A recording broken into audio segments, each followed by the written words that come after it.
Queridos, boa noite, graça e paz, amém? Que bom estar com vocês. Vou pedir um pouquinho só de retorno para mim aqui, só um pouquinho de retorno. Uma alegria estar aqui, já fui apresentado, estou feliz em poder estar acompanhado pela minha família, é um privilégio, uma honra. Nem sempre isso é possível, nós estamos nessa caminhada, mas o Senhor tem nos abençoado, nos permitido. Na verdade, essa foi a condição para mim vir, pastor. A gente tem viajado muitas nações e amanhã eu faço 17 anos de casado. E não tinha como passar essa data longe da minha família, principalmente da minha esposa. E o Tiago, orando, buscando, disse, cara, tem uma condição aí. Eu vou conversar com a minha esposa, se ela me liberar para essa agenda, ela vai ter que estar junto. E aí nós viemos um dia antes, chegamos ontem aqui, conhecemos um pouco Gramado. A gente sempre passa ministrando e acaba não desfrutando das cidades. E para a gente é uma honra estar aqui. Eu sou pastor de igreja e a gente tem recebido um encargo apostólico também, de servir as nações. E o Senhor tem nos permitido, junto com tantos líderes na nação brasileira, abençoar essa geração. E eu quero me gastar por vocês, eu quero poder ser intenso, mas eu quero ser muito exato. Que o Espírito Santo possa me usar de forma muito precisa aqui para cumprir todo o propósito. Obrigado, pastor, pelo carinho. Obrigado, Tiago, os demais que estão nos recebendo com tanta alegria. Amém, gente? Amém? Amém? Abra sua Bíblia. Vou te ensinar um segredo. Pelo menos nesses 2 dias. Todas as vezes que for solicitado para que a Bíblia seja aberta, você vai dar um glória a Deus, um grito, um aleluia, porque você é apaixonado pela palavra, amém? No nosso ministério, todas as vezes que nós pedimos para abrir a Bíblia, a galera dá um grito, porque a galera tem fome da palavra. Então, abra sua Bíblia. Amém. Não, dá um grito, gente. Abra sua Bíblia. Pronto. Gênesis capítulo 8, versículo de número 6.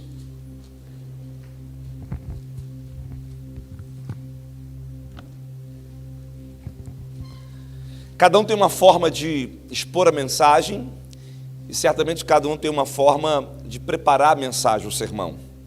É bem verdade que dentro do seminário, praticamente todos nós aprendemos da mesma forma, mas no dia a dia desenvolvemos de maneira distinta.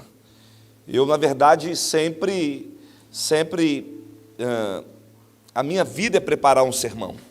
O sermão não se prepara no sábado à noite para o domingo pela manhã, né? É a vida da gente, é um sermão, a gente busca, estuda, mergulha. Mas a verdade é que a gente sempre fica esperando o momento certo do culto para que o Espírito Santo confirme a palavra a ser ministrada. Pelo menos eu sou assim.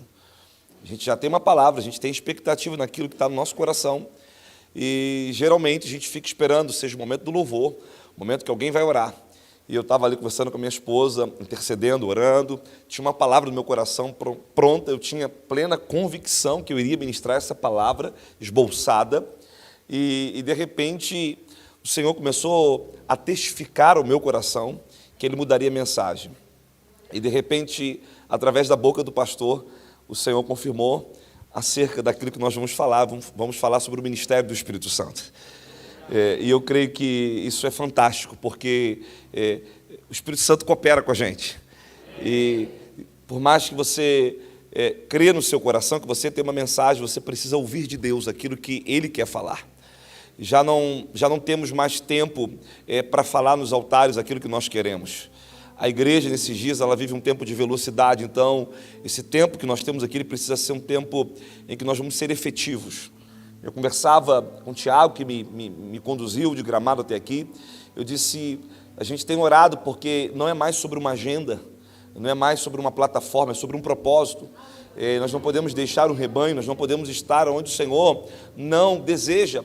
Isso não significa que o lugar que nos convidou, Deus não esteja ali.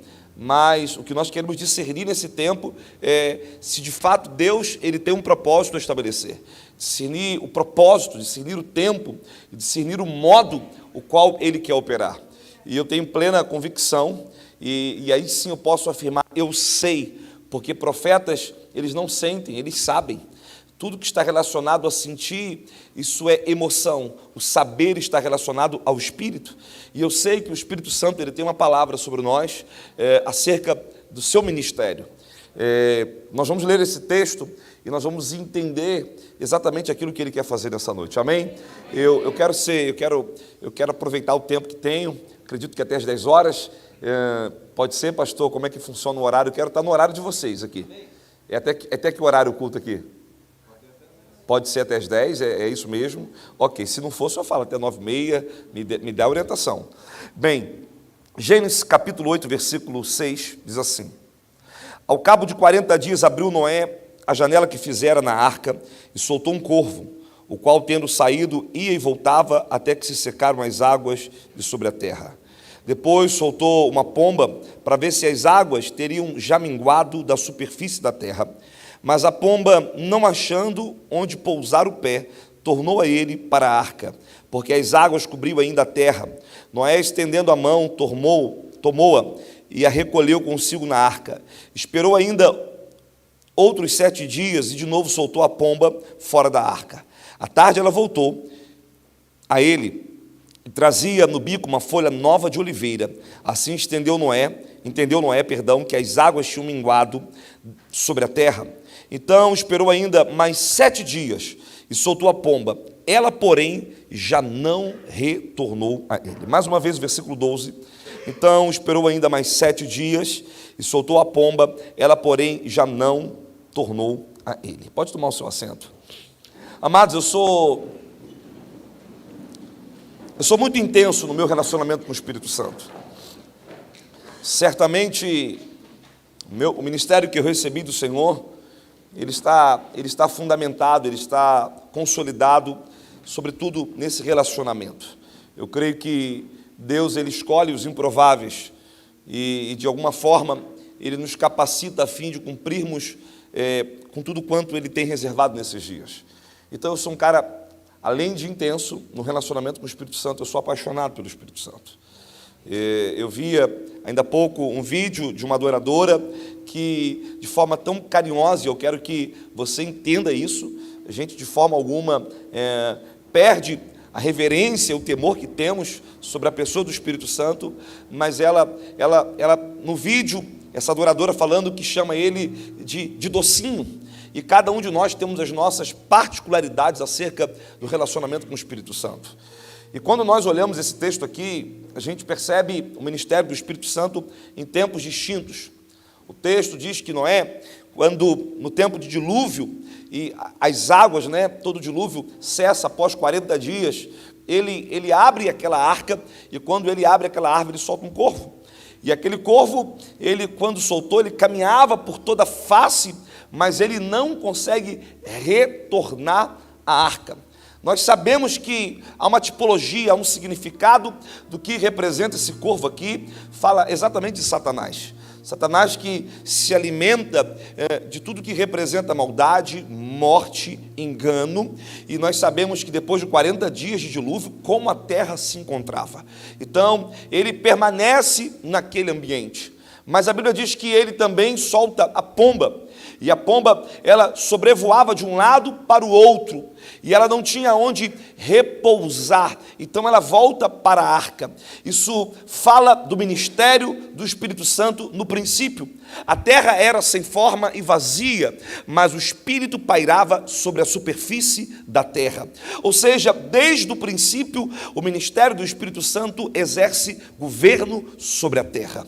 Mas a Bíblia diz que a pomba volta, e ao voltar a pomba, Noé espera mais 7 dias, que fala de uma dispensação, de um tempo específico, e essa pomba é liberada mais uma vez, simbolizando o Espírito Santo, e agora essa pomba, embora as águas começaram a minguar, mas não havia possibilidade daquela pomba permanecer. Claro, Jesus não tinha sido glorificado. João capítulo 7, Jesus, no último dia da grande festa, ele faz um convite: quem tem sede, vinde a mim, beba, porque do seu entendimento interior fluirão rios de água viva. Ele faz menção ao Espírito Santo que seria liberado quando ele fosse glorificado. Então, como Jesus não tinha sido glorificado, essa pomba agora representa o ministério do Espírito Santo no Antigo Testamento. Por isso, quando ela retorna para a arca, ela traz no seu bico, ou seja, sequer coloca os pés sobre a terra, mas traz no seu bico um galho de oliveira que simboliza a palavra de Deus, porque o ministério do Espírito Santo na vida dos profetas fluía dessa forma. O Espírito do Senhor está sobre mim, ou seja, sobre mim, porque ele me ungiu para proclamar boas novas. Então o Espírito Santo liberava a palavra sobre os profetas e ele retornava, mas ele tinha o controle sobre tudo. E Noé espera mais 7 dias, ou seja, mais uma dispensação. E agora a Bíblia diz que a pomba, aquela pomba que foi solta pela primeira, pela segunda, pela terceira vez, ela já não retorna mais para a arca. Ou seja, se ela não retornou, por onde ela está? Para a gente entender isso, nós precisamos voltar a Pentecostes, ou melhor, voltar a João 14, quando Jesus, no versículo 16, ele diz para os seus discípulos: olha, vocês não ficarão órfãos, eu estou indo, mas o Espírito Santo, ele estará sendo liberado sobre vocês. Então aquela arca que não encontrou um lugar, e ela retorna, e depois ela caminha, ou seja, ela sobrevoa a face da terra e volta com um galho de oliveira no seu bico. Agora essa pomba, ela, ao ser liberada daquela arca, a Bíblia diz que ela não tem aonde repousar. Ou seja, isso fala do ministério do Espírito Santo liberado sobre a vida da igreja. O mundo não pode reconhecer porque não crê, mas nós que cremos, nós reconhecemos. Então, de alguma forma, eu quero que você entenda que o Espírito Santo, ele habita em mim, ele habita em você, porque nós cremos no Filho de Deus. João 1,12 diz que quando nós o reconhecemos, nós temos esse direito de sermos filhos de Deus. Não caminhamos mais debaixo de orfandade, mas temos a revelação da paternidade divina a partir dessa relação com o Espírito Santo. E quando nós olhamos isso, nós entendemos que o ministério do Espírito Santo, ele precisa ser valorizado, ele precisa ser honrado. Nós precisamos nos voltar para ele.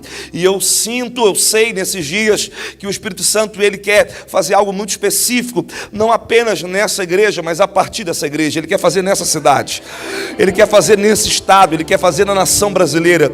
São dias em que o sobrenatural está liberado sobre nós. São dias, isso vai ser normal nos nossos dias. Cego enxergar, paralítico andar. Deus vai, ampliar nesses dias milagres e manifestações do Espírito Santo. Eu estou vindo agora de uma imersão, de um impacto no Nordeste do Brasil, e eu me lancei ali num propósito de uma semana, e quantos cegos foram curados ali, quantos surdos, cadeirantes levantaram. Deus está operando por toda parte. Agora, eu entendo que isso está relacionado ao nível de honra que a igreja e liberdade dá ao Espírito Santo. A gente vive dias em que os métodos serão substituídos pela presença. Deus não precisa mais de métodos, Deus precisa governar a igreja. Esses dias ele me disse: Mahatma, deixa eu governar a igreja, foi eu que morri por ela, eu sei governar a igreja, eu sei conduzir o rebanho, deixa eu assumir o meu lugar. E por isso nesses dias ele vai tomar conta desse ambiente, ele vai fluir sobre esse lugar. Cara, não dá mais para controlar o que o Espírito Santo quer fazer nesses dias. Não tem mais como a igreja querer conduzir. Ele vai conduzir a igreja. O lugar dele sempre foi de governo, e ele quer governar a igreja. Alguém está aqui? Alguém me ouve?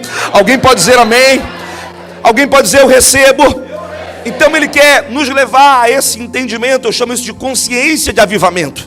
Quando nós temos uma consciência de avivamento, o que é avivamento? De fato, o Espírito Santo vem e ele cumpre o seu propósito. É claro que é inevitável a obra da grande comissão, uma obra inacabada, ela ser desassociada dessa verdade. Aonde o Espírito Santo governa tem milagres, mas também tem salvação, tem conquista, tem transformação social, tem a igreja fluindo fora das 4 paredes, tem a igreja compreendendo claramente Efésios 4, os 5 ministérios, tem a revelação de paternidade, não paternalismo, ou seja, não é homens conduzindo homens, mas homens influenciando pelo ministério do serviço, pelo ministério da graça. E eu creio que nesses dias ele vai pegar você, ele vai me pegar.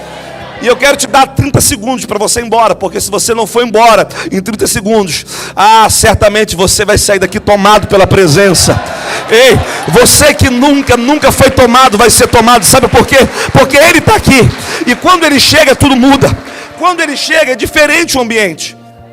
Quando Ele chega, de fato, Ele conduz todas as coisas. Ele muda as canções, Ele mexe na liturgia, sabe? Ele vai mexendo na mensagem, Ele vai, sabe? Ele vai nos destruindo por dentro, no bom sentido, não pejorativo do destruir, ou seja, Ele vai nos quebrantando, né? Eu vou sair do carioquês aqui. Ele vai, sabe, pegando você por dentro, Ele vai te desmontando, vai fazendo você se render a Ele completamente. Então o que nós precisamos? Nós precisamos nos voltar para Ele nesses dias. Então o Espírito Santo não é uma pessoa tímida, né? O Espírito Santo é o Espírito da verdade, Ele que conduz todas as coisas. Então Ele vai de forma tão simbólica, mas tão profética. Esse texto, ele é tão profético, vai nos apresentar 3 momentos do Espírito Santo sobre a vida da humanidade, e nesses dias não é diferente. Mas eu quero chamar a sua atenção, e eu quero, juntamente com vocês, rever um texto que para mim retrata de uma igreja que, embora ela tinha toda a estrutura, ela tinha riquezas, mas era uma igreja que ela precisava sair do seu nível superficial. E é claro que eu não estou me referindo a essa casa como ministério, eu estou me referindo a mim e a você. Essa mensagem, ela é individual, intransferível. Deus está falando comigo diretamente, Deus está falando com você. Só que essa igreja está no Antigo Testamento, e eu quero usar um texto do Antigo Testamento para a gente entender o ministério do Espírito Santo nesses dias na vida da igreja. A Bíblia diz em 2 Reis, capítulo 4, que havia uma mulher rica em Sunem. Nem sempre, mas muitas vezes, a mulher na Bíblia, ela pode ser considerada, ela pode ser exemplificada como a igreja. E essa mulher especificamente, ela representa a igreja. Essa mulher, a Bíblia diz que todos os dias ela ficava constrangida, e ela convidava o profeta que passava pela sua casa a se assentar na mesa para comer pão. Ou seja, se o ministério do Espírito Santo no Antigo Testamento estava relacionado à vida dos profetas, agora eu entendo porque um profeta no Antigo Testamento era considerado um santo homem de Deus. Não era pelo título, mas era por aquilo que ele carregava. Os profetas carregam a presença de Deus, e no Antigo Testamento é evidente que eles eram homens cheios do Espírito Santo. Jesus disse isso: o Espírito está sobre mim. Então os profetas recebiam o Espírito Santo. A mensagem vinha sobre os profetas, e os profetas entregavam. Por isso o ministério dos profetas era de grande valia no Antigo Testamento. Sempre que um profeta, ele ia até uma cidade, uma casa, ele era recebido com honra, ele era recebido com temor. É de paz a sua vinda. Assim se recebiam os profetas, porque a palavra de um profeta era a sentença.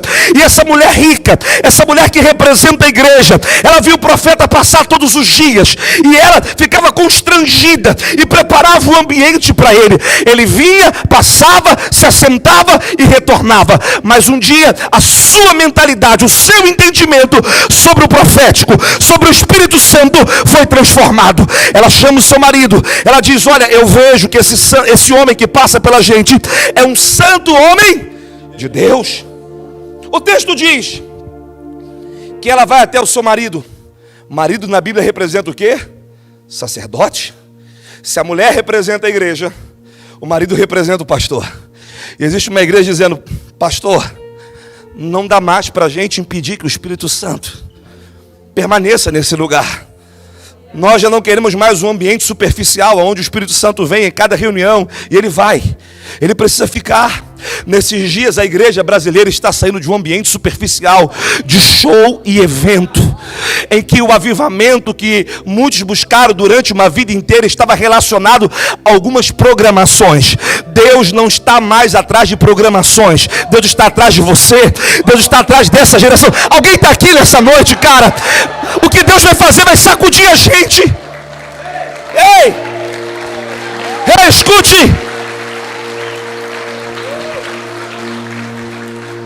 O ministério do Espírito Santo no Antigo Testamento estava evidente na vida dos profetas.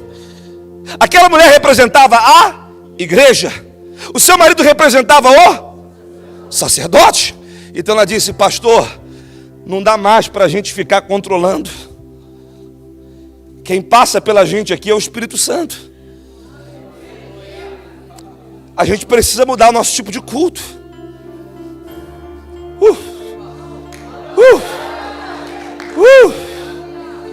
Não dá mais para a gente reter essa relação superficial da igreja brasileira com o Espírito Santo. Dia de domingo a gente sente a presença, mas na segunda-feira, cara, me colocaram no apartamento aqui pastoral, eu já dei uma olhada na janela e eu vi o pôr do sol, e ele deu uma olhadinha para mim, eu dei uma olhadinha para ele. Eu falei: ele está aqui nesse vale. Toda a obra da criação revela quem ele é, cara. Então ela disse: não, eu não quero mais comer pão com o Espírito Santo. Tem uma igreja que ela se acostumou em comer pão com o Espírito Santo. Tudo bem, comer com alguém na mesa é bom. E ultimamente as mensagens que estão em evidência sobre mesa, e eu acredito muito na mesa. Mas eu vou te dizer uma coisa: quem é casado aqui levanta a mão, quem é solteiro tampa o ouvido. Tomar café com a sua esposa na mesa é bom, mas na cama é bem melhor. Eu vou traduzir para não ficar obsceno. Estar na mesa com o Espírito Santo é maravilhoso, mas estar na intimidade com Ele não tem preço. Não para você entender. Ela se assentava na mesa. A mesa fala de relacionamento, mas nem tudo pode ser feito numa mesa. Mas numa cama pode ser feito qualquer coisa, dentro daquilo que a Bíblia, claro, por favor, não estou pregando para casais. Então ela olha para o seu marido e diz: ele é um homem de Deus. Tem uma inquietação dentro de mim. Ele vem, ele passa, mas ele,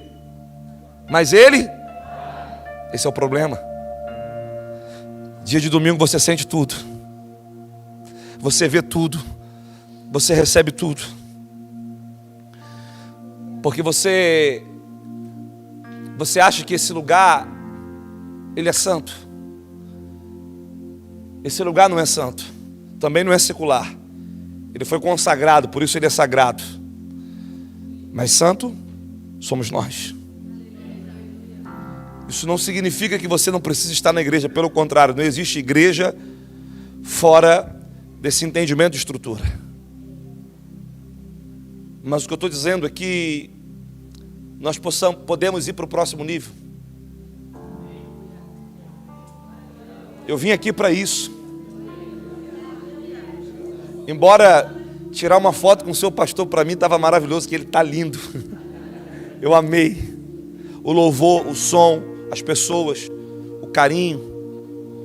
Conhecer gente ungida, pastores que estão sentando na mesa, respeitando as diferenças. Mas por que ele me trouxe aqui? Se eu não sou um ativador? Se eu não sou um provocador para o próximo nível? Se meu papel não é empurrar vocês para que vocês entrem em outra dimensão? Eu não estou aqui na condição de pastor, e me entenda, não estou falando isso também na condição de mostrar títulos, porque para mim os 5 ministérios não estão relacionados a títulos. Então eu não sou apóstolo e profeta porque eu tenho um anel. Eu sou apóstolo e profeta porque eu tenho um encargo. E durante muito tempo a igreja se perdeu. A igreja histórica se perdeu, porque ela passou a ser governada pelo ministério pastoral. E o ministério pastoral nunca foi o ministério pioneiro do governo da igreja. Efésios 2:20, a igreja foi estabelecida no fundamento dos apóstolos e profetas. Porque pastores, embora são importantes em um ministério, precisamos deles porque eles têm o coração de Jesus para cuidar das pessoas. Mas nós precisamos dos profetas, porque os profetas conseguem enxergar o que o céu está falando.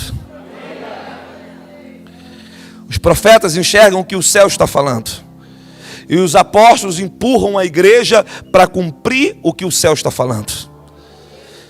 Então eu estou na condição aqui de profeta, de apóstolo, para levar vocês para um outro nível.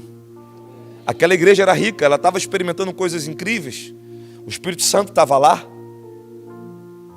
Mas interessante que ela sente uma inquietação. E ela diz para o seu marido: vamos fazer alguma coisa. E talvez essa é a decisão que a gente precisa compreender. E ela olha para o marido e diz: vamos fazer um quarto. Não é qualquer quarto, vamos fazer um quarto obra de pedreiro. Eu acho interessante a Bíblia, ela ser específica. E o original vai trazer essa ideia de uma construção trabalhosa. Isso fala de um relacionamento que se constrói na vida. Não é simples. Ela é tão clara e ela é tão específica de como precisa ser essa obra. Ela diz: o quarto tem que ser em cima, porque não dá para colocar o Espírito Santo na porta da igreja. Não dá para colocar o Espírito Santo no culto da libertação no dia tal. Durante uma vida inteira o Espírito Santo só operava no culto do Espírito Santo. Os outros cultos são de quem? Os outros cultos pertencem. Eu quero dizer que Jesus, até dando escola bíblica dominical, era com autoridade e tinha cura. Porque a Bíblia diz que Jesus ensinava com poder e autoridade. Eu fico imaginando eu na classe e Jesus, o superintendente da escola bíblica dominical, chegando, quebrando tudo. Eu fico pensando Jesus lendo o texto principal da escola bíblica. Eu fico pensando o movimento depois de ensinar, porque desde 12 anos ele já ensinava com essa autoridade. Então, ela está dizendo: nós temos que colocar o Espírito Santo no seu devido lugar. É Ele que está governando. Está ao vivo, gente? Eu vou falar. E de forma alguma criticar e julgar ninguém. Mas esses dias eu vi alguém dizendo: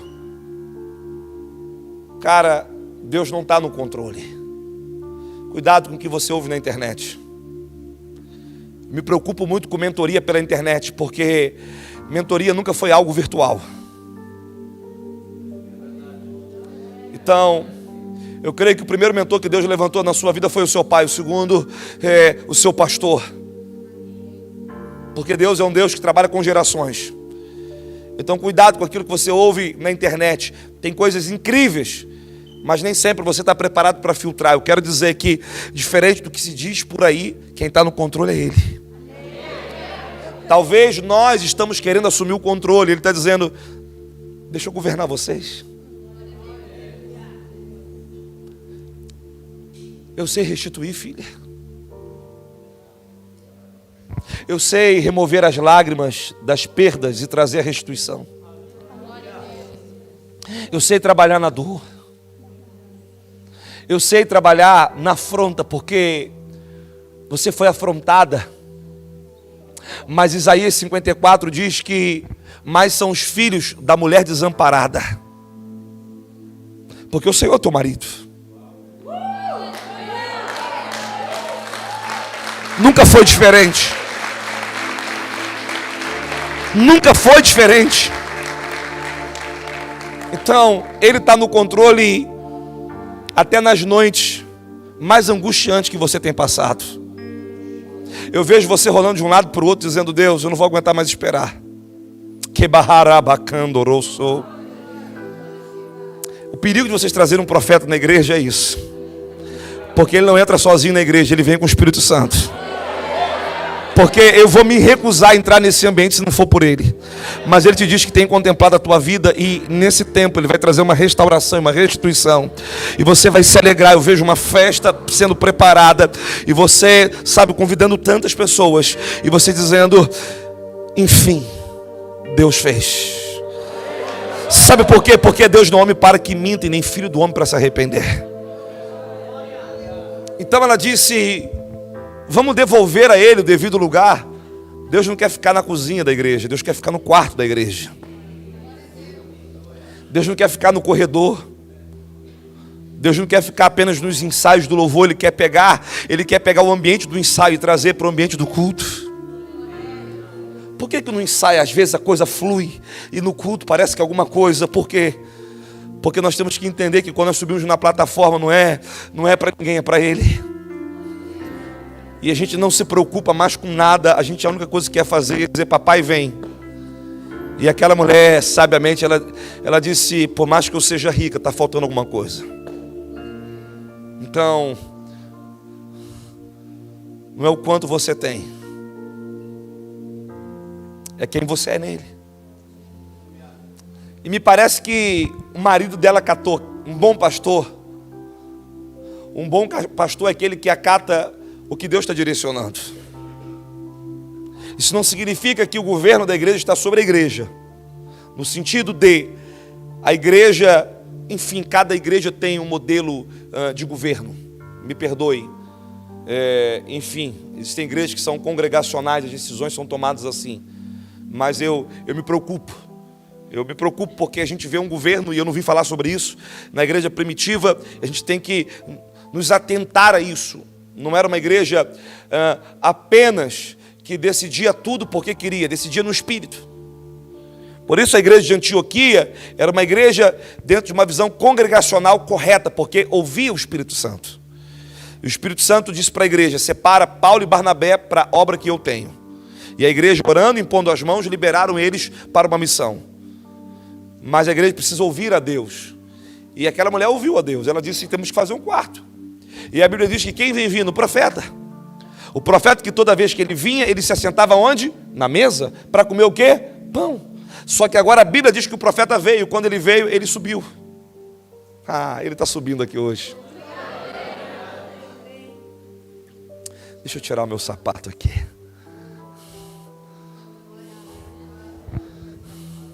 Posso, pastor?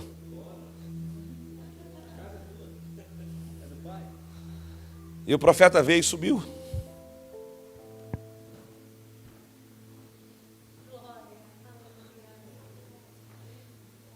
E quando ele sobe, ele fala assim: Geazi, chama aquela igreja. E aquela mulher foi chamada até o profeta, e o profeta olhou para ela e falou assim: tem alguma coisa que nós possamos fazer por você? Eu gosto. O profeta não disse: tem alguma coisa que eu posso fazer por você. Ele diz: tem alguma coisa que possamos fazer. Porque a Trindade trabalha junto. Embora o Espírito Santo está governando, mas o Pai e o Filho trabalham. Jesus disse isso: meu Pai trabalha até hoje. Eu vou para lá vos preparar lugar. E aquela igreja está tão consciente de avivamento, do que ela quer viver, do que ela quer experimentar, que ela está diante do Espírito Santo, na figura do profeta, e tem a oportunidade de fazer o pedido principal. E ela fala assim: eu não preciso de nada. O profeta pergunta: alguma coisa que possamos fazer por você perante o rei, perante a guarda? O que você está precisando? Ela disse: nada. Uma igreja que de fato está intencionada a buscar a presença do Espírito Santo, ela não vem para o culto por causa de uma cura. Ela não vem para o culto por causa de uma porta de emprego, por causa de um casamento. Ela vem por Ele. Sabe por que a ansiedade às vezes toma o teu coração e você vem para o culto buscando tantas coisas? Porque você não teve um encontro com Ele ainda. Em outras palavras, o que ela está dizendo é o seguinte: tudo que eu preciso eu já tenho. Você está na minha casa. Você está aqui nesse ambiente. Pastor, é errado fazer campanha? Não. Eu também faço. Eu faço jornadas. A gente tem anseios. Muitas vezes a gente bate na porta. Mas há um momento na nossa vida que a gente entende que ter o Espírito Santo é ter tudo. Eu nunca vi uma pessoa ser cheia do Espírito Santo e continuar enferma.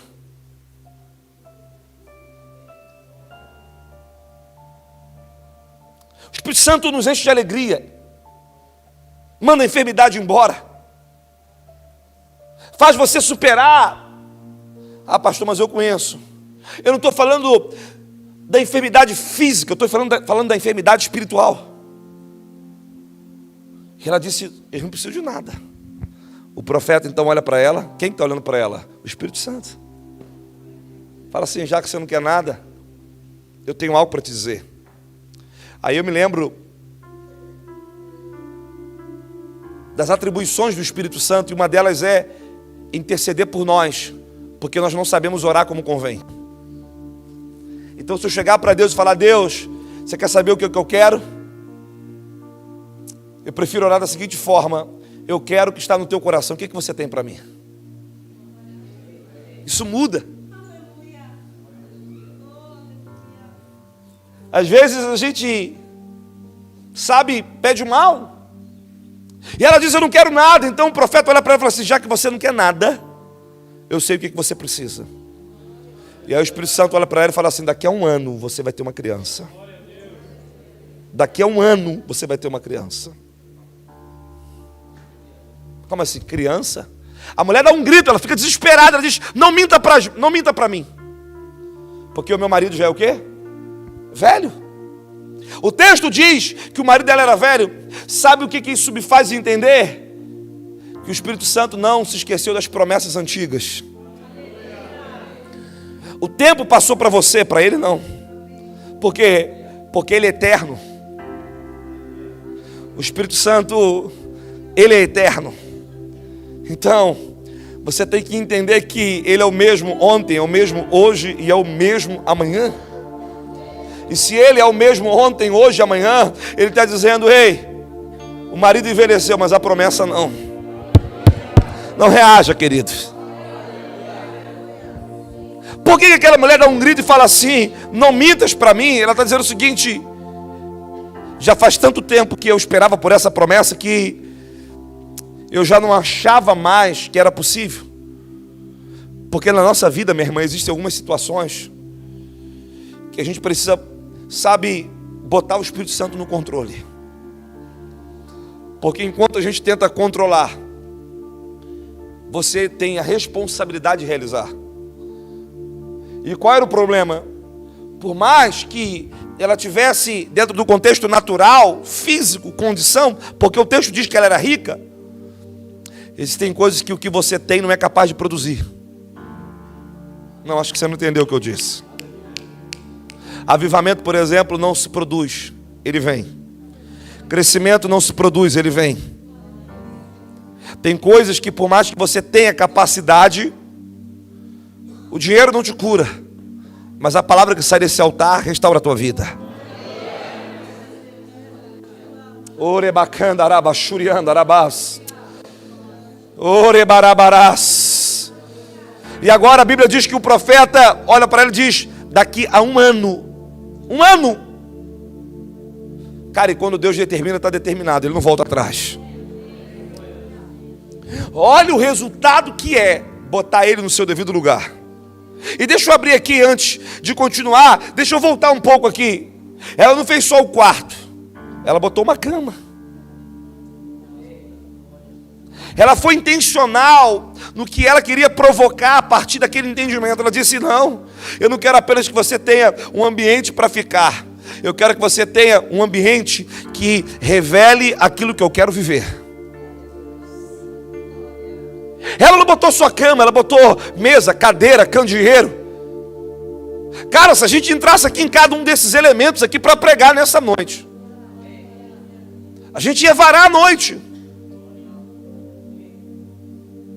Guarda sua cama. Porque de tudo que tem no quarto, o mais importante é a intimidade. Ela fica perplexa com a palavra, até porque ela já tinha desistido. E a verdade é que tem coisas na minha, na sua vida, que nós já desistimos. Mas o Espírito Santo não. Os seus últimos anos serão mais vigorosos do que os seus primeiros anos. A diferença é que antes você caminhava dentro de uma estrutura com leme, com direção. Agora você está dentro da minha arca. E as minhas águas te levam para onde eu quero te levar. Eu estou te dando saúde, filho, vigor. Eu estou acrescentando os seus anos de vida, diz o Senhor. E eu vou trazer alegria ao seu coração nesse tempo. E tudo que você sonhou anos atrás e que você viu passar pelas suas mãos, agora se consolida, diz o Senhor. Porque esse é o tempo da tua maturidade. E eu vou te usar com autoridade como nunca te usei. E você saberá. Porque eu te darei discernimento do que fazer e o que não fazer, de quem trazer e quem não trazer. Eu não vou permitir, filho, que a visão seja um retalho, porque ela será pura. ela será clara e ela terá um objetivo. Nesses dias o Senhor está te levando para um propósito de 40 dias. E nesses 40 dias o Senhor, Ele vai trazer a direção dos próximos passos. Não apenas do próximo, mas dos próximos passos, diz o Senhor. Escute! Aquela mulher fica entusiasmada. E depois de um ano, a Bíblia diz que o filho dela nasce. E como é bom você romper com a sua esterilidade. Eu sei o que é isso. Há 14 anos nós sofremos de esterilidade, eu e minha mulher. Assim que casamos, ministros, dedicados à obra, uma denominação muito importante na nação, nos lançamos na obra. E logo de cara Deus foi nos dando experiências. E o nosso coração foi se abrindo, Deus foi trazendo pessoas, não só no contexto da igreja, mas no contexto da nossa vida. E quando a gente olhava para a nossa casa estava cheia de jovens, cheia de filhos adotivos, gente que saía do tráfico. E Deus dava sonho para minha mulher, mostrando que a gente ia cuidar. É o perigo você casar com a pessoa certa, porque ela cola com Deus e ela te empurra para o propósito. Eu me lembro de um menino que chegou na igreja, traficante, gerente da Boca. Só para você ter uma ideia, o apelido dele era Caveirinha. Com 17 anos já tinha um cemitério particular. E ele chega num culto com 2 pistolas, com uma bolsa, e diz: pastor, eu quero largar tudo. E esse menino, eu fico apavorado. Eu com 21 anos de idade, dentro de uma denominação, não sabia o que fazer. Eu disse para ele: vai lá, entrega tudo e volta. E ele voltou, só que ele voltou depois de 3 dias, porque uma ordem foi dada da cadeia para matá-lo. Mas ele conseguiu fugir, todo arrebentado ele chega na igreja. E, para o meu espanto, Deus coloca no coração da minha mulher um amor incrível por ele. Se não me falha a memória, ela tinha tido uma experiência, um sonho, não me lembro. Um sonho com esse menino que ela nunca viu. Resumindo, virou nosso. Levamos para casa, cuidamos, levantamos a ficha. Esse menino casou, virou empresário, um comerciante. A nossa vida foi assim, uma vida inteira, levando homossexual, levando lésbica, levando drogado. E quando os nossos 2 últimos filhos adotivos do coração, que moraram com a gente alguns anos, saíram da nossa casa casados, olhamos um para o outro e falamos: agora é a gente. Não vamos trazer mais ninguém para casa. Hoje a igreja tem estrutura para cuidar dessa turma de outra forma. Hoje eu tenho viagem, eu tenho compromisso. Ela disse: ótimo. E o nosso baby? Sabe o que nós descobrimos? Não podíamos ter filho. Passa 1 ano, passa 2. Somado aos anos anteriores, que não sabíamos. Passa 3, 4, 5, 14 anos. Os médicos olhavam para a gente e falavam assim: inseminação artificial. E eu não sou contra a inseminação artificial, por favor. Mas no meu coração eu recebi uma palavra do Senhor. Eu me dediquei à obra de compaixão uma vida inteira. Eu abri a minha casa. Eu abri mão muitas vezes de ter a minha convivência. Então eu sei o que é esterilidade. Eu sei o que essa mulher está ouvindo da boca de Deus. Vai ter uma criança no seu ventre. Porque, na verdade, uma igreja pode ter tudo. Você pode ter tudo. Mas se você não frutifica, não faz sentido na tua vida. Se você não gera, não faz sentido na tua vida. E agora eu sei o quanto para mim era doloroso, mas Deus, Ele é fiel. E depois de 14 anos, quando nós estávamos completamente cansados, desanimados, esgotados, que não podia nem chegar naquele período que se chama fértil, que um olhava para o outro e falava assim: nem queira falar comigo. A gente estava em Fortaleza numa conferência. Chegamos no hotel e eu todo faceiro, me aproximei dela, ela falou: nem chega perto, estou naqueles dias. E você sabe que mulher, quando está naqueles dias, a unha cresce. E o mau humor também. Elas ficam invocadas. E naquele dia, pastor, nós fomos numa conferência, num evento, num retiro. Eu ministrando, ela ministrando. E quando ela foi ministrar, levantou aquelas profetas bem doidas, daquele povo bem pentecostal, daquele povo que roda mesmo, que é estranho, que é dos helicópteros, e botou a mão na barriga dela e disse: essa criança que está aí é minha.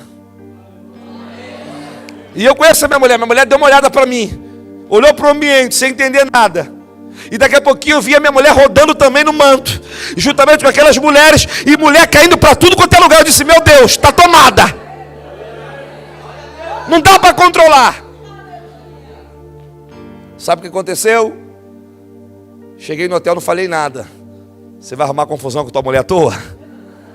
Tem coisa que Deus falou para ela, então fica na tua, não se mete. E ela doida para querer saber e perguntar: e aí, o que você acha? O que você não acha? Porque a mulher, quando ela tem convicção de uma coisa, é aí que ela pergunta ao marido: o que você acha? E você tem que ter muita cautela. Você já viu mulher quando bota uma roupa que ela está feliz com aquela roupa, ela te pergunta: você gostou? Você tem que olhar para ela e falar assim: e você gostou? Você fala para ela: eu gostei do que você gostou. Eu viajo naquela semana, a gente retorna do Rio de Janeiro. Quando eu retorno do Rio de Janeiro, era dia dos namorados. Eu trouxe um chocolate para ela, de costume, um presentinho. E ela falou: eu comprei um presente para você também. Está lá na caminha. Quando eu cheguei na cama, tinha uma caixinha de relógio. Eu amo relógio. Eu já fui com sede para ver qual era a fera que eu ia botar no braço. E quando eu abri, era um exame de sangue da nossa princesa. Por quê? Porque na hora que você bota o Espírito Santo para controlar tudo, até os sonhos antigos, que o tempo já passou, ele traz existência. Ei! Quem está na mão da mulher? O menino. Uma igreja só gera filhos se for governado pelo Espírito Santo. O máximo que ela consegue gerar é membresia, mas há uma diferença entre ser membro e ser filho. Eu não estou falando membro do corpo de Cristo, estou falando membro de uma denominação. Agora é o Espírito Santo gerando, aquela igreja produzindo, crescendo, vendo fruto na sua esterilidade, Deus mudando o cenário, Deus impactando a cidade, Deus trazendo colheita. Só que a Bíblia diz que o menino vai para o campo com o pai, sente uma dor. A gente conhece o texto, ele volta. E quando ele volta, o que aconteceu com o menino? O menino está morto. Aquela mulher fica desesperada e ela vai atrás de quem? Do Espírito Santo, do profeta. E ela disse: ó, dá um jeito, eu não pedi filho. Quem é que vem? Não é Geazinho que vem, quem vem é o Espírito Santo. Sabe o que ele falou para mim? Mahatma, o que você gera, você cuida. O que eu gero, eu cuido. Seu ministério é você que está gerando, é o Espírito Santo. Teu casamento, quem está gerando é o Espírito Santo ou é você? Esse movimento, porque desde que eu cheguei na cidade eu sinto um fogo. Eu sinto algo. E não tem como ser identificado como obra de homem. Homem não consegue gerar o que Deus está gerando nessa cidade. Ei! Você lembra para onde o profeta levou o menino? Para onde que o profeta levou o menino, gente? Eu fico pensando, imagine se ela não tivesse construído o quarto. Deixa eu te falar uma coisa. Você precisa do quarto para começar. Você precisa do quarto para continuar. E você precisa do quarto para continuar. Para terminar, perdão. Para começar, continuar e terminar. Sabe qual é o problema? A gente começa certo e termina errado. A gente começa com o joelho dobrado, depois a gente já sobe no altar dizendo: eu tenho uma palavra. Eu nunca vou ter uma palavra, Ele tem uma palavra para vocês. Se recuse subir no altar e orar sem que Ele esteja presente. Enquanto Ele não vem, por isso que eu gosto de caminhar em parceria com o louvor, porque o louvor tem o ministério profético de abrir os céus. Eu me recuso a subir na plataforma enquanto Ele não subir. Um dia eu convidei um amigo meu muito louco, muito louco. Hoje a gente é amigo, a gente se dá bem, mas ele era muito louco. Ele é muito louco. Eu convidei o Judá Bertelli para ir na nossa igreja. Tradicional demais. E ele me pega, ele fica 1 hora sentado. E não satisfeito, ele deitou. Eu disse, muita heresia, está errado. Eu sou professor de teologia, não é assim que faz, não é assim, não é assim. Deus falou assim, pega a tua teologia e joga fora. Ele falou para mim, pega a tua teologia e joga fora. E eu falei para minha mulher, eu vou tomar o microfone daquele homem ali. E ela falou assim, você convidou, Deus tem o controle, deixa ele fazer o que Deus está mandando. Eu disse, eu vou subir, vou pegar o microfone. Ele ficou 40 minutos sem fazer nada. E disse para mim que o tal do anjo dele estava ali. Eu disse que eu não estou vendo anjo nenhum. E sabe o que ele falou? E tem mais. Ele falou assim, e papai me disse que não teve louvor, não teve adoração. E eu não vou nem falar o nome porque está ao vivo. Naquele dia tinha um amigo meu, um dos cantores mais conhecidos do Brasil. Na época era o número 1. Ele disse, papai falou que não teve adoração aqui. Aí eu queria, sabe, pegar ele de verdade agora. O meu convidado falou, cara, eu vou embora porque eu tenho um voo. E eu já entendi. Ele estava dizendo, não está legal para mim aqui. E esse amigo meu, Judá Bertelli, falou assim, esse rapazinho que está aí, Deus falou para mim que você canta, para você subir para cantar. Porque Deus sabe, o Espírito Santo sabe achar os Davis dessa geração. E quando botou o menininho para cantar, o menininho pegou o teclado, botou o microfone. E o menino soltou a voz. Quando soltou a voz era no chofar. Eu vi uma igreja que estava preparada para o culto acabar 9h30. Saí de lá 1h30 da manhã. Eu não sei o que ele vai fazer aqui hoje, mas ele vai pegar a gente. Ele vai pegar a gente. E pode falar para quem está do seu lado, você está muito normalzinho para o meu gosto. Você tem mais cara daquelas irmãs do helicóptero do que daquelas irmãs tradicionais. Ele pega o menino, leva o menino para onde? Leva para a cama. O que o Espírito Santo quer construir na tua vida nesses dias não é apenas para um momento, é para uma vida, para uma jornada. Então ele disse, Mahatma, o que eu gero eu sustento.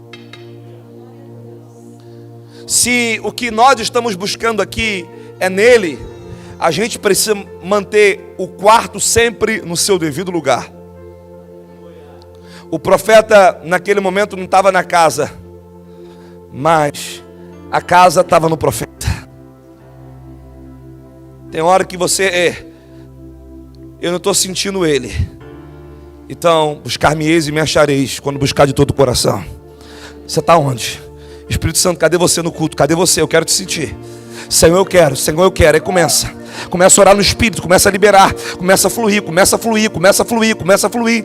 Senhor, começa a fluir de dentro para fora, inside out, de dentro para fora. É isso que a Bíblia diz, do seu interior fluirão rios de água viva, do seu interior fluirão rios de água viva, do seu interior. Ele está aí dentro, e você começa a fluir, começa a liberar. E ela começou a liberar, ela trouxe. E o menino que estava morto, porque tudo que Deus gera, Ele sustenta. Porque tudo que o Espírito Santo traz numa igreja, Ele conduz. Eu não creio nesses vácuos. A gente passa por momentos, mas eu creio que o que foi liberado em Pentecostes está sobre nós até os dias de hoje. Nós não precisamos orar por um novo Pentecostes. Talvez a oração seja de Abacuque. Aviva, Senhor, a tua obra no meio dos anos. Porque no meio da caminhada a gente sabe, a gente fica meio que mole. A gente fica meio que descrédulo, a gente fica meio que desgastado. Só que não para por aí não. O menino levanta, ressuscita. Sabe o que acontece agora? A Bíblia diz que vai vir uma fome sobre a terra. Quem é que vai até a mulher? O profeta. Cara, uma vida no Espírito é tão incrível que o Espírito Santo fala assim, sai daí, vem para cá, vai para ali, vai para lá. Tem um empresário lá na igreja que tudo que ele vai fazer comercialmente, ele fala, apóstolo, eu preciso de uma palavra. Você é meu profeta. Aí a gente começa a orar, tal. Fala assim, cara, eu vejo um terreno assim. Ele disse, eu vou comprar. Não tem valor não, mas eu vou comprar. Vai comprar? Vai comprar. É ele comprar. No dia seguinte, Deus muda o trânsito da cidade para passar em frente o terreno dele. Aí o terreno de 600 mil vale 8 milhões. Pastor, o que eu faço? Meu filho, isso. Claro que não é palavra de homem, ele busca o Senhor. Deus também fala com ele. E esses dias Deus falou para ele: mude o ramo. Aí ele pegou um terreno dele e está lá e está buscando outro ramo. E Deus já está abençoando. Então deixa eu te falar uma coisa. A Bíblia diz que ia vir fome sobre a terra. O profeta, que representa quem? O Espírito Santo. Estava no ambiente. Disse para ela: pega as suas coisas e sai da cidade. Não adianta você permanecer onde Deus não te quer.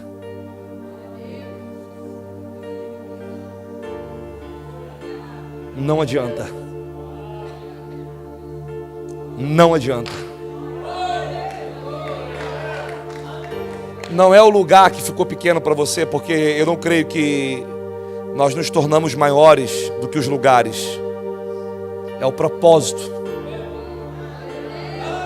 Não é sobre as pessoas daquele ambiente, porque são incríveis, são importantes, foram bases, mas elas não te dão asa. Uma paternidade não castra a gente, impulsiona. Os pais espirituais que Deus tem nesses dias, eles não estão em cima da plataforma, eles estão na escada dizendo: Esther, vai, Esther, vai, Esther, vai. Você não vê Mardoqueu atrás de um anel, pelo contrário, ele perdeu o anel. Mas ele rasgou as suas vestes. Porque os pais intencionais dessa geração, eles estão preparando os seus filhos para assumirem posições de honra e de governo. Então as pessoas são maravilhosas, te deram, mas agora Deus quer te dar asas. Escute algo. O Espírito Santo veio falar assim: sai da cidade, sai da cidade, sai da cidade, vai vir fome. Não entra nesse relacionamento, não entra nesse negócio, não vai por ali, não faz isso. Ah, pastor, eu não creio. Você não crê? Como é que Deus fez com Saulo? Você vai na rua tal, você vai encontrar a pessoa tal, vai ser assim. Cara, o Espírito Santo, ele trabalha. Ah, você está querendo dizer que o Espírito Santo é o Waze? Não, ele é mais do que o Waze. Você está dizendo que ele é um aplicativo? Não, ele é mais do que um aplicativo. O Espírito Santo governa sobre tudo. Não perdeu o controle. Só que nós estamos querendo controlar. A pomba está sendo solta e ela não está encontrando lugar onde ela pode habitar. Eu falei: chega, o que o senhor quer fazer aqui na igreja, papai? Pode mudar tudo. Porque eu gostava de método, gente, preciso confessar aqui. Todo pastor gosta de participar de seminários com pastores que vão falar sobre crescimento. Eu tenho uma escola que vai te ensinar sobre o crescimento, a escola do Espírito Santo. Se mete com o Espírito Santo, se mete com Ele, vai buscar. Ah, mas o ministério do Espírito Santo está restrito para esses dias. Aonde? Jesus disse: Ele estará com vocês todos os dias, até que eu volte. Aonde? Não tem como limitar o poder do Espírito Santo. Ele é uma pessoa sim. Então aquela mulher, a Bíblia diz que ela recebe a direção, porque esse é o papel do Espírito Santo, da direção. E ela sai da cidade. Vocês lembram desse texto? O pastor pelo menos deve lembrar do texto. Sai da cidade. Só que depois de 7 anos, quem é que volta para a cidade? A mulher volta. Deus fala para ela: a fome acabou, pode voltar. Só que ela volta com uma mão vazia na frente e outra atrás. Porque tem hora que o Espírito Santo dá direção para a gente, que parece que a gente só está perdendo. Deus, você está me direcionando, eu só estou perdendo. Calma, espera. Você não sabe o que Ele está fazendo na tua vida. Deus, eu estou perdendo. Espera! Eu vou te restituir. Espera! Os prejuízos que você está enfrentando não se compara à recompensa de Deus na tua vida, homem. O diabo veio para trazer falência. Mas o Deus que eu sirvo, Ele te diz: não pegarás mais emprestado. Sinai. Porque eu vou trazer nesse tempo uma restituição. Emprestarás a muito. Eu, Senhor, vou limpar o teu nome. Mandarabaia sai.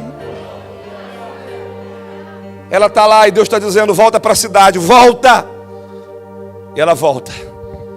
Quando ela está entrando na cidade, sabe quem está na cidade lá? O rei. E sabe quem está conversando com o rei? Geazi. E sabe qual era a conversa? Sobre o Espírito Santo, sobre o profeta Eliseu. E sabe qual era o assunto que eles estavam conversando?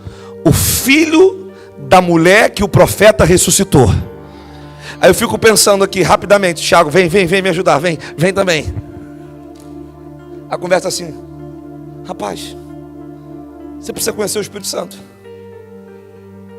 Está na vida do profeta. Está vendo aquela pessoa que está vindo? Não, ele ressuscitou o filho daquela família. De repente vai entrando a mulher. Meu Deus, é dela que eu estou falando. Com o Espírito Santo não tem coincidência. Com o Espírito Santo tem o Cronos e o Kairos se encontrando. Depois de 7 anos, a história que está sendo contada é dela. Ela vem em busca de uma resposta. Só que Deus já tinha preparado o cenário, porque você veio aqui em busca de uma resposta, só que na verdade está tudo preparado. Você não pode faltar. É uma pena que às vezes alguém precisa se levantar por causa de um... É uma pena. As pessoas não entendem que o melhor sempre é derramado no final. É uma pena. Irmãos, todo mundo que já foi em festa de casamento sabe que sempre fica um docinho para o final, sempre fica uma carninha, sempre rola. Como eu sou pastor, eu sempre chego na festa no final de tudo. Eu fico sempre com o melhor. Além de eu comer bem, sempre levo as coisinhas para casa. Sempre. As irmãs já sabem, sempre. Tem ou não tem, pastor? No final sempre tem. Ela chegou, representada aqui agora por essa família. A história que está sendo contada aqui é a dessa família. Você entendeu que Deus não perdeu o controle? Você está entendendo que Deus não se esqueceu de você?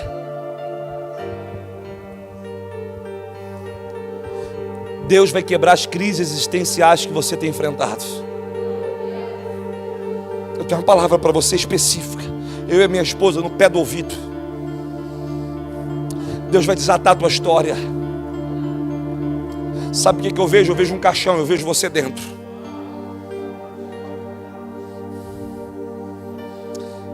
Só que eu vou falar isso aqui, me permite, e o restante vai ser eu e ela e você. O diabo queria cefar você. João 10:10. O ladrão veio para matar, roubar e destruir, mas eu vim para que tenha vida e a tenha abundância. E chegou o tempo de abundância na tua vida. Você vai desatar em todas as áreas da sua história. Sabe o que é desatar?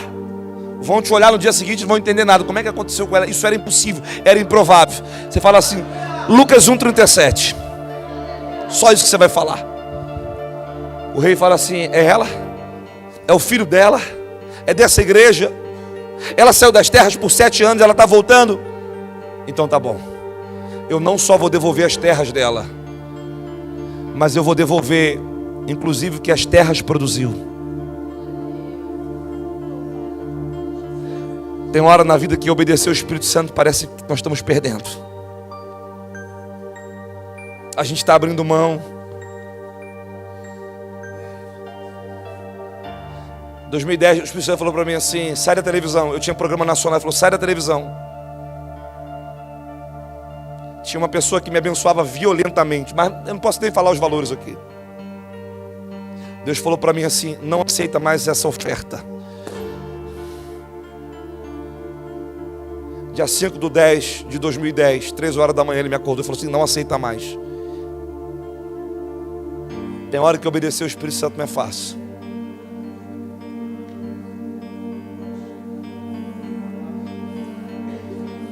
Mas eu prefiro comer na mão de Deus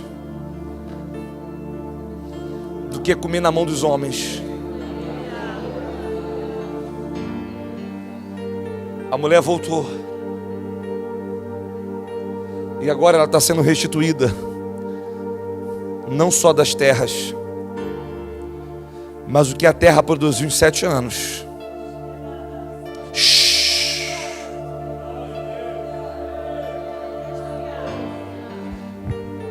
Eu sei no meu espírito que eu preciso orar com vocês.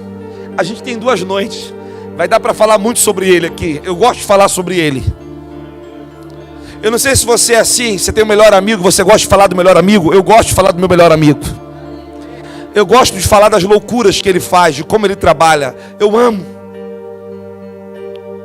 Você está muito normal para mim, meu filho. A partir de hoje você vai receber algo novo. Você vai receber um batismo de intimidade, porque a partir de hoje o lugar secreto vai ser o lugar que você vai ter que morar. Escute uma coisa que eu vou te dizer. Olha para mim aqui nos meus olhos. Ou você vai para o secreto, ou você vai para o secreto, ou Deus vai criar uma forma de colocar você onde Ele quer. Mas Ele está dizendo assim: eu não vou dividir você mais com nada.